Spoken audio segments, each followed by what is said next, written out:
ئەوە دەلیلی ئەوەیە کە زوڵمەتی وایان لێ کردووە کە ئەمەلیان نەماوە بەم حکوومەتە کە بتوانن لەگەڵ بکەشن لەبەر ئەوە مردنیان پێخۆشترە تا لە ژیانی لەگەڵ بکەن.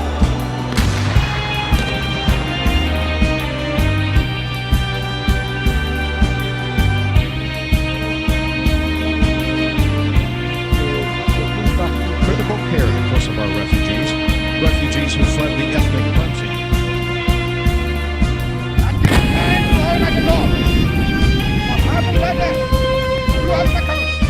Well, right now, I think the biggest struggle is overcrowding. Last night, I think another 600. درێویتیە خۆیان لەپەی تەجروبەیە سەرخەبوونێ ئیرۆ ئەم لەبەر دەریا ڕەش لە باکوورێ دەریا ڕەش لە ئەپازیانە. gelê apaz bixwe dibêjin welatê xwe dibe apsn yanî welatên dilan û her derdora apazya bi çiyayên Kafkasyan hatiye girtin. Wekî dîroknasê apaz dibêjin dîroka Bakurê Kafkasyan gelên Bakurên Kafkasyan diçe berî mîladê hetan 4 sala. û ji wî wextê heta îro gelên Kafkasya gelek sürgün dagirkirî û şer dîtine. Ji ber vê jî li gelek welatê cîhanê belav bûne. Lê gava piştî notî şerê rizgariya apazya dest pê kir, ji gelek welatê cîhanê gelên apaz hatin alîkarî gelê xwe û tevlî şerê serxwebûnê bûn û mixabin gelek ji wan jî di vî şerê de şehîd bûn.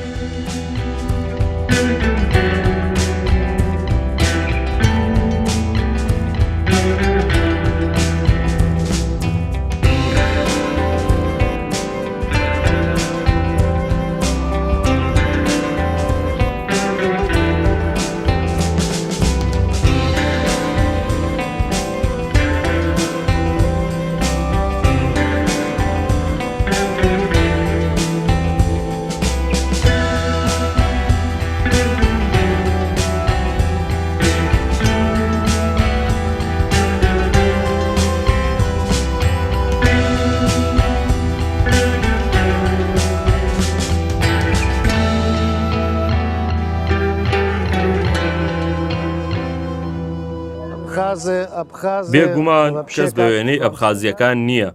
ئێمە لە کەناری دەریای ڕەشا لەدایک بووین. هەر لە مێژەوە ئێمە خاوەنی زەویەکانی ناوچەی دەریای ڕەش و چیاکانی قەفقاز بووین. ئایا ئێوە ئازانن کە وڵات و نیشتیمانی ئێمە ڕوبەڕووی چەندەها هێرشی گەورە و ترسناک بووەتەوە. لێرەدا ڕۆمانیەکان، بێزانسیەکان، یۆنانیە کۆنەکان، تورکەکان هەمویان بوونیان هەبووە، بەڵام هیچ کامیان نەیانتوانیوە ئەبخازیەکان ببەزێنن. ئێمە هەر وەک چۆن لە کۆنەوە لێرە ئاژیاوین، ئێستاش هەر لە هەمان خاکە ئاژین.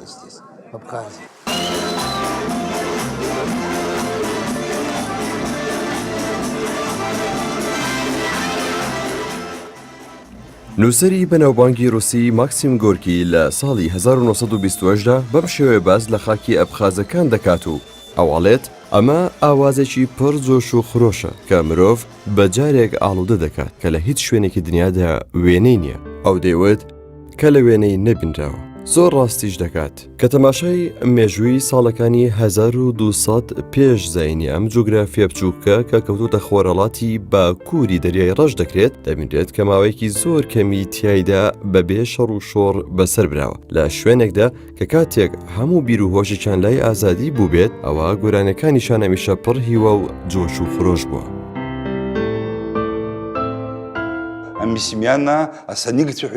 لە سنوورەکانی ئەم ڕۆماندا زۆر ئاسەواری مێژووی هەن کە دەگەڕێنەوە بۆ چاخەکانی یەکەمی کەلتوری خۆماڵی ئەبخاز. ئەو گروپە دێرینانەی کە خەڵکی ئەبخازیان پێگەێناوە بریتین لە ئەبسیەکان، ئەباسکەکان، میسمیانەکان و سانیگەکان.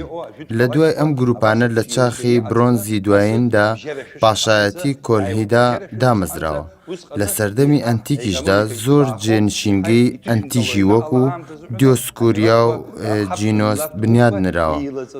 لە یەکەمی چاخی ناوەنددا هەموو گروپەکانی خەڵکی ئەبخاز کۆبوونەتەوە و دەوڵەتی ئەبخازیان پێگێناوە کە تا سەدەکانی 12هەمینی پاش زاینی خایاندووە.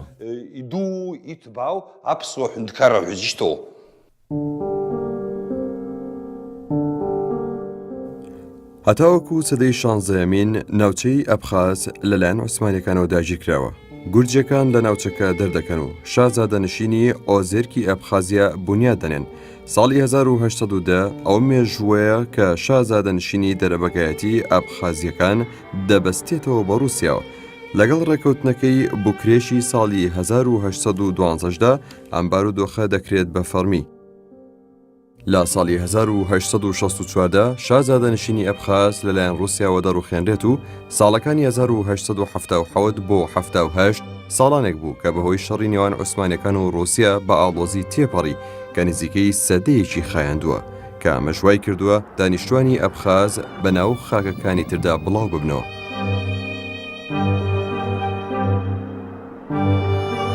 دەرەنجامی سیاسەتی ڕاگواستنی دانیشتوان و ئارەزووی سالارخوازانەی دەوڵەتەکان وای کرد کە گەژی نێوان دانیشتوانی گورج و ئەبخاز تا دوای ساڵی 1970 بەردەوام بێت. ئەبخازیا لە ساڵی 1921دا بوو بە خاوەنی کۆماری سربەخۆی سۆڤێت لە ژێرناونیشانی کۆماری سۆسیالیستی سۆڤێتی ئەبخازیا.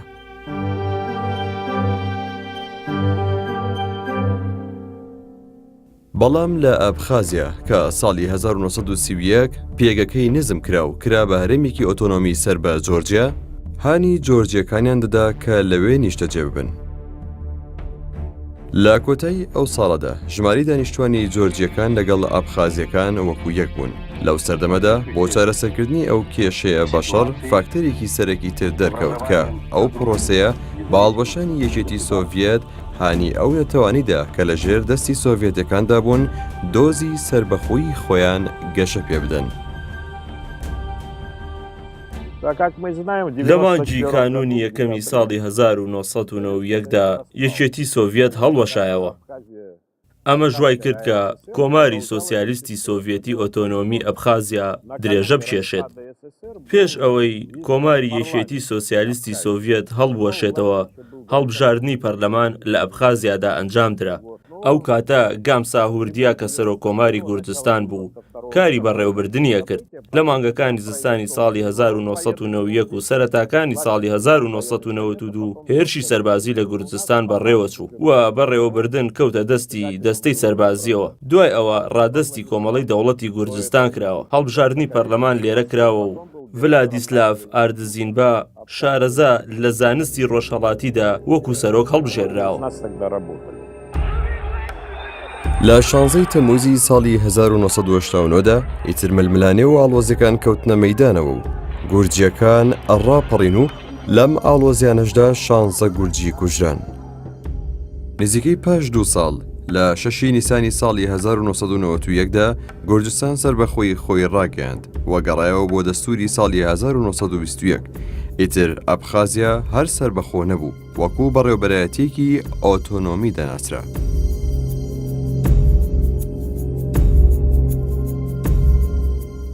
لە مانگی ئازاری ساڵی 1992دا شێفارنادزێ بووە سەرۆکی گورجستان. وا ئومێدەوار بوون کە هەموو شتێک بەرەو پێشتر ببات، بەڵام وا دەرنەچوو وە ببێت چاوانەشەوە هەموو شتێکی بەرەو خراپتر برد. هەر وەگەی زانن جەنگ لە ئۆسێتیا دەستی پێکرد. لەو کاتەیە گورجستان لەلایەن زۆرێک لە دەوڵەتانەوە هاریکاری کرا. لەم کۆمەڵە دەوڵەتەشە تورکیا و وڵاتە یەکگرتوەکانی ئەمریکاشی تیا بوو. بگرە پێک هاتەی هەماهەنگی و ئاسایشی ئەوروپاش پشگیریانە کرد لە کوردستان سەبارەت بە بابەتی ئۆسێتیای باشوور. دوای ئەوە زانرا کە ئەگەری ئەوە هەیە ئەگەر جەنگەکەی ئۆسێتیای باشوور کۆتایی پێنێت ئەوە گورجستان لە میلەتە یەکگرتوەکانە وەرناگیرێت. لەبەر ئەم هۆیە جەنگ وەستێنرا.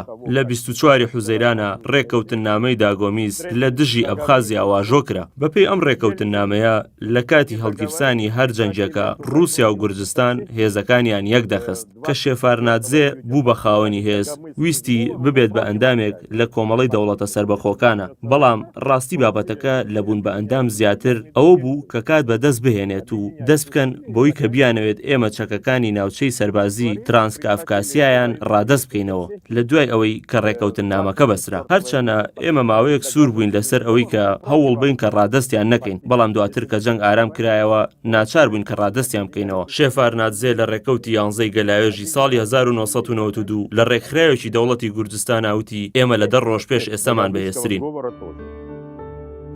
فشارەکانی جۆرجیا و سیاسەتە خۆیەکان لە ساڵی 1970 نەیانتوانی ڕێگر بن لە یەکەمین کۆنگرێس و ئەنجومەنی خەڵکی ئەبخازیا و ڕێکخراوی ئایدگیەکان. خەڵکی ئەبخازیا پاشگەز نەدەبووە لە سەربەستی و جیابوونەوەی جۆرجیا بوو لە یەکێتی سۆڤێت ئەو پرۆسەی دەستی پێکرد لە ساڵی 1990دا کە ئازادی خۆیان بۆ دامەزراندنی مێن گرێلاین هەروەها دوای هەوڵدانی پەرلەمانتەرانی پەرلەمانی ئەبخازیا ئەوەی گورجی پەرلەمانێکی جیاواز وای کرد کە ئەم ئاڵۆزی و تەنگەژانە قوڵتر ببنەوە. هەروەها دواتر لە بەرواری 23 تەموزی ساڵی 1992دا پەرلەمانی ئەبخازیا بڕیاری سەربەخۆیی وەرگرت و سەرۆکی پەرلەمان فلادیسلاڤ بە سەرۆکی دەوڵەت ڕاگەیەندرا.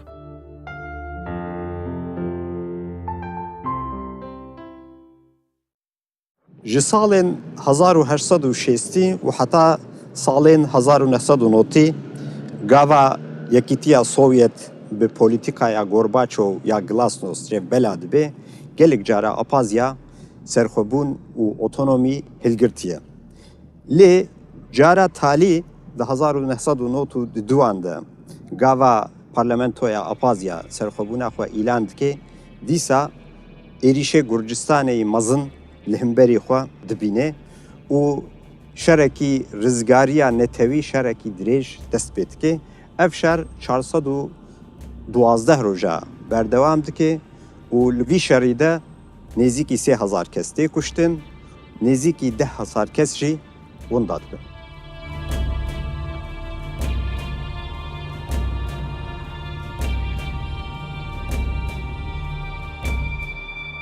لە دوای بڕیاری سەربەخۆیی هێزە پڕچەکانی گورجستان کۆمەڵێک هێرشی زەمینی و ئاوی و ئاسمانیان ئەنجامدا و توانیان شارەکانی گال، ئۆچامچرا، سۆهۆم و گاگرا داگیر بکەن و توانیان بینای پەرلەمان لە سۆهۆم دەست بەسەردا بگرن. جەنگ لە بەرواری 14 گەلاوێژی ساڵی 1992دا دەستی پێکرد. بێگومان تەنها من نەبووم، بەڵکو هەموو ئەبخازیەکان چوونە سەنگەرەوە. تەنها ئەوانەش ناکە چەک بەدەست بوون، بەڵکو ئەوەی کەشتێکی لە دەست بەهادایە هاوکاریە کرد.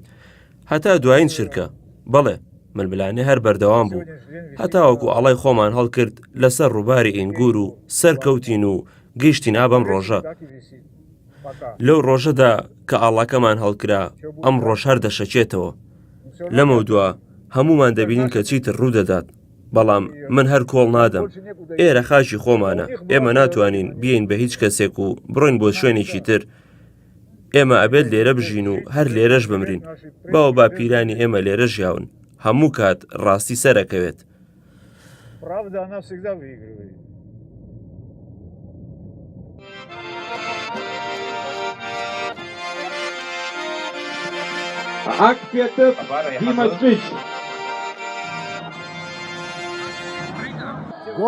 لەو ساڵانەدا ململانێ بۆ سەربەخۆیی دەکرا.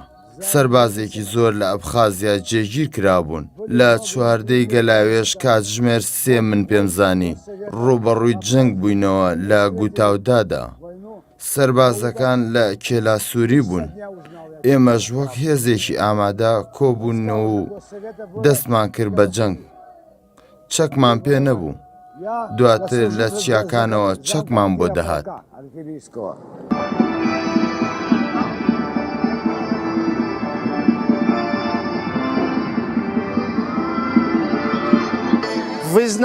لە کاتی دەستپێکردنی جەنگەکەیە من لەسەر کار بووم، جەنگێکی لە ناکاو بوو. تێگەن وەنیە ئێمە چاوەڕوانی ئەمە نەبووین.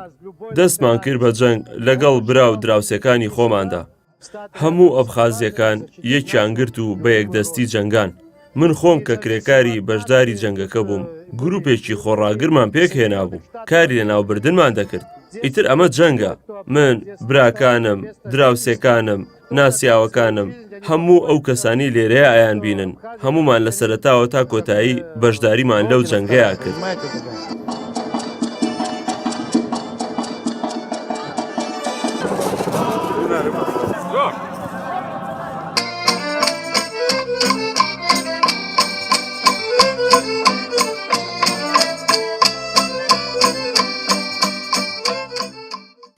ململانی ئەبخازیەکان بۆ ئازادی وای لە ئەبخازیە پەناخوازەکانی ناوچەی قەفقاسی باکوور کردووە کە واکە ئەدیگیەکان و چیچانیەکان پشتی یەک بگرن.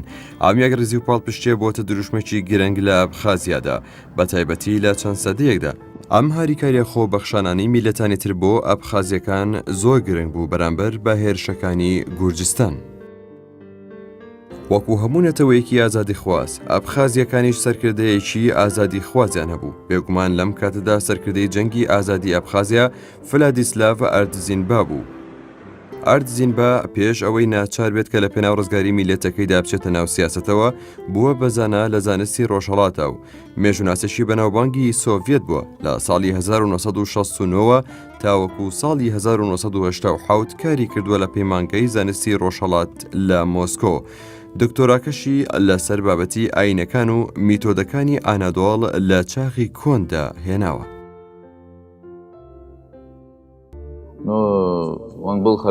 بەبێگومان فلادیسلاڤ ئەرزینبا خاوەنی زۆر تایبەتمەندی سەرسوڕهێنەر بووە چەند زمانێکی ئەزانی و خاوەنی ئەزمونێکی زۆر باشیش بوو. چارەم و زوای کرد کە تێکەڵ بە سیاست بێت ئەو بنیادنەرەوەی سربەخۆیی بوو ئەو سیمای سربەخۆیی ئەبخازیایە خۆی فیدا کردووە لە پێناو ئەم وڵاتەیە و خۆی تەرخان کردبوو بۆ بابەتی سربەخۆیی بوون. هێشتا یەکێتی سۆڤێت هەڵنەوەشابەوە ئەو بەنوێنەری میلەت هەڵبژێرا کە لە یەکێتی کۆماری سۆسیالیستی سۆڤێتدا بوو. چیتر فلادیسلاڤ نەیتوانی بەردەوام بێت لە لێکۆڵینەوە زانستیەکانیدا لە پێناو ئەوەی کە نەئێویست هیچ شتێک لە هەوڵی سربەخۆیی بوون دووری بخاتەوە. مرۆڤێکی ئاوازانە و شارەزا لە بواری مێژوو سیاست دەستی دا بۆ ئەم کارە.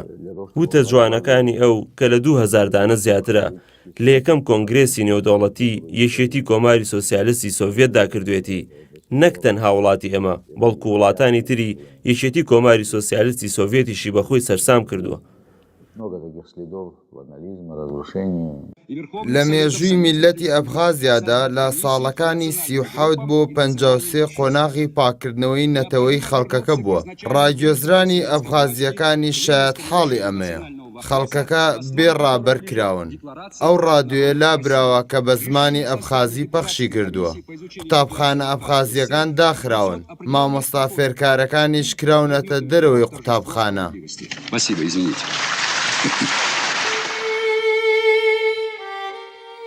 لە بەرواری 30 ئەیلولی ساڵی 1993دا جەنگ کۆتایی هات لە دوای خۆیەوە هەزارها کوژراوی بەجێهێشت نزیکەی 10,000 بێسەر و شوێن و 250,000 خەڵکی گورجی وڵاتەکەیان بەجێهێشت و جەنگ و کۆچ و کوشتار دۆخێکی ئەوەندە خۆش نەبوو بەڵام ئەمە دۆخێکی ناچاری بوو ئەمەش بە بێویستی هیچ لایەک بوو.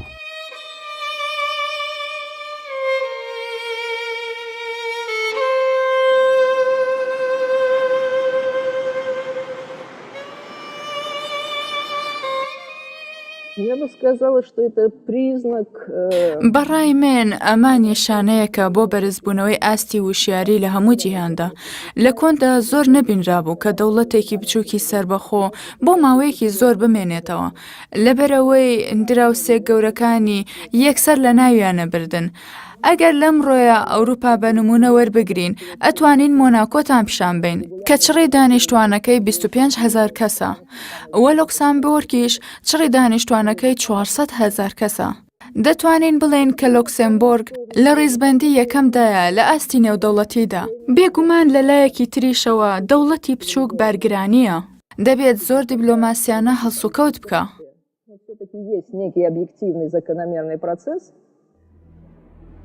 بە پێی سەرژمێری چڕی دانیشتوانی ساڵی 2011 ئەگەر لە زۆرەوە هەژماری بکەین پێکاتی نەتەوەیی بریتیە لە ئەبخازیەکان، گورجیەکان، ئەرمەنیەکان، ڕوسیەکان و مێگرێڵیەکان و ئاماری سڕی دانیشتوانەکەش بە پێی کات گۆڕانکاری زۆری بەخۆیەوە دیوە.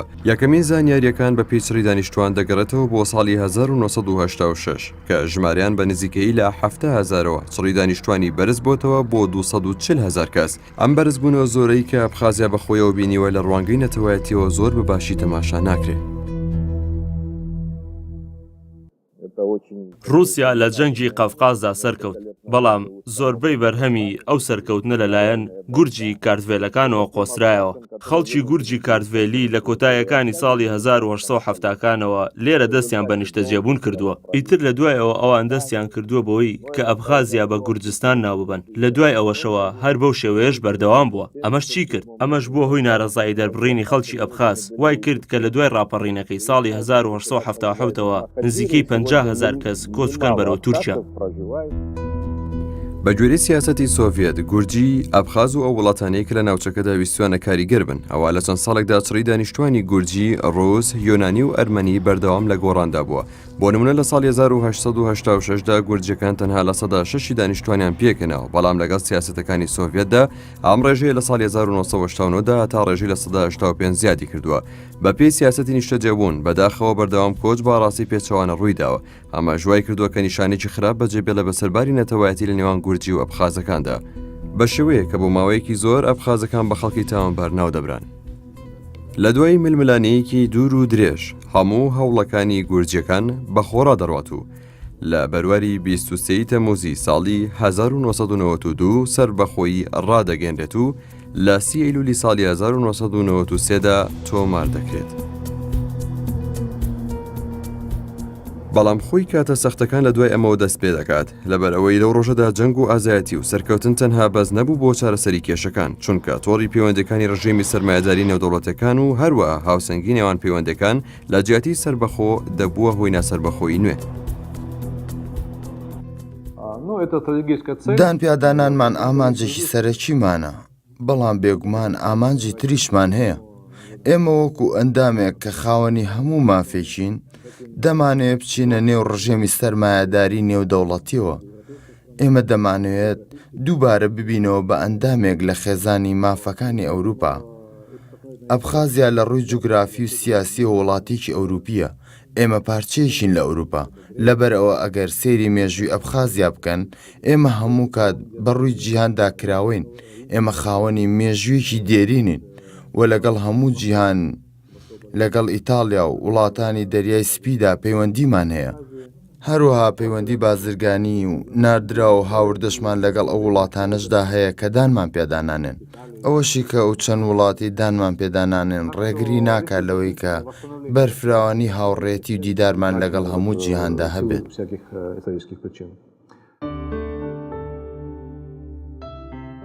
بەڕێوەبەرانی ئەبخازیا ئاگادارن لەوەی کە سەربەخۆیی تەنها بەڕاگەیاندە نایەتەدی، بۆیە پەیوەندی دیبلۆماسیەکانیان بە بەردەوامی بەباشی ڕادەگرن لەگەڵ جیهاندا.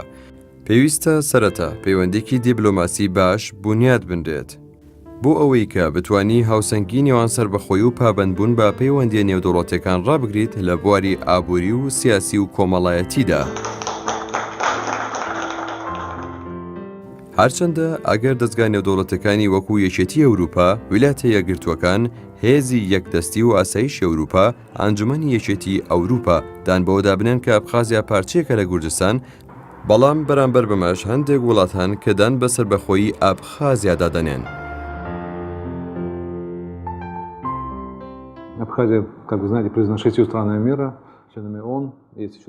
هەرچەندە ئەگەر ئێمە زۆریش نەناسرابین، بەڵام ئێمە هەر لە کۆششی بەردەوام دەین.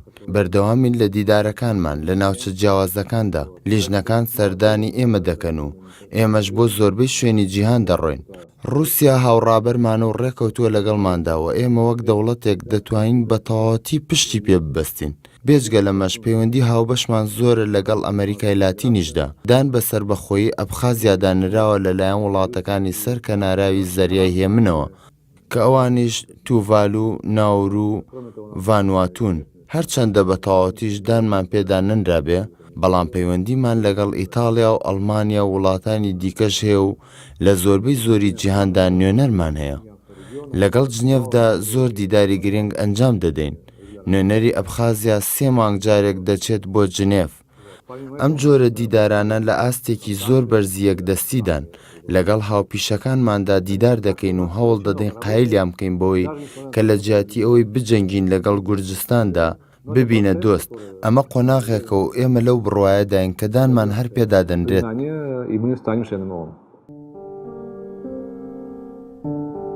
هەرچەندە ئابخازیا نزیکەی سەدەیەکە لە بواری سربەخۆبووندایە، بەڵام ئەگەر لە ڕووی سربەخۆی و دووبارە بوونیاتنانەوە سیر بکرێت، وڵاتێکی زۆر گەنج و زیندووە. دەبێت سەیری چۆنێتی بەڕێوەبردننی بوارەکانی دارایی و تەندروستی و پەروەردە و کللتوری بکرێت.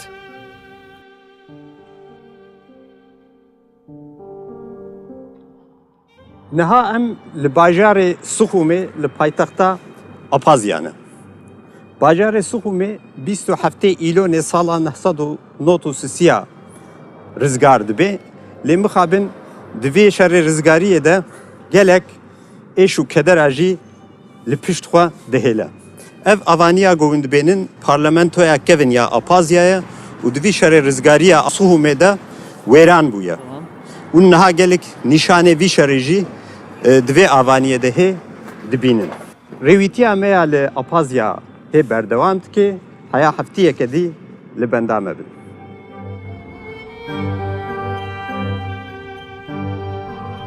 Я думаю, что ئامانجی ئەمڕۆمان ئەوەیە کە وڵاتەکەمان هەستێتەوە پێش بکەوێ و هەروەها هەوڵ ئەین ئەو وڵاتانەی کە ئەندامن لە یەکێتی ئەوروپادا دام بە وڵاتەکەی ئێمەیە بنێن. لەبەر ئەمە ئامادەین هەموو شتێک بکەین کە لە توانای ئێمەیە هەبێت. ئەمەش ئەگەر لە بواری سیاسی یاخود هەر لە ناوەندی وڵاتەکەی خۆشمانەوە بێت، ئێمە ئامادەین یەکە گرین و هەوڵ ئەین کە ئابخازیا ببێ بە دەوڵەتێکی سربەخۆ.